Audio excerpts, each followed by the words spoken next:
কুড়িগ্রামের উলিপুরে মণ্ডলের হাট উচ্চ বিদ্যালয় মাঠে অনুষ্ঠিত হলো অভিভাবক সমাবেশ।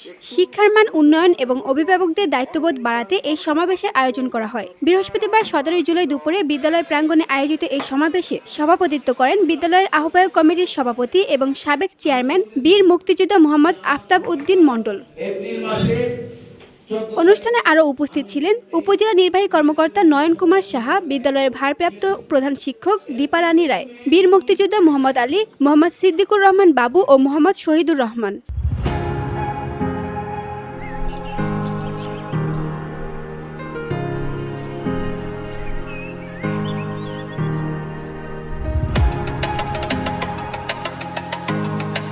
সমাবেশে বক্তারা বলেন, বিদ্যালয়ের প্রধানরা যদি যথাযথভাবে দায়িত্ব পালন না করেন তাহলে কোনো প্রতিষ্ঠান ভালো কিছু দিতে পারে না। তেমনি অভিভাবকরাও যদি সন্তানদের বিষয়ে উদাসীন থাকেন তবে তারা সঠিক পথে এগোতে পারে না। তারা আরও বলেন, সন্তান এবং শিক্ষা প্রতিষ্ঠানের প্রতি সচেতন হওয়া এখন সময়ের দাবি। সবাইকে নিজ নিজ অবস্থান থেকে দায়িত্ববান হয়ে কাজ করতে হবে। পরবর্তীতে সে শিক্ষিত হলে সে কিন্তু তার নিজের পথ তৈরি করে নিতে পারবে।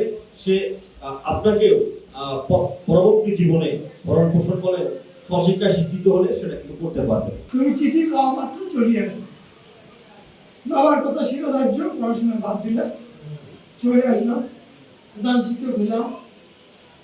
পরিবেশটা তখন ছিল কলুষিত। এই অভিভাবক সমাবেশ ছিল শুধুই একটি আনুষ্ঠানিকতা নয়, বরং একটি জাগরণের আহ্বান। VOD Bangla news desk.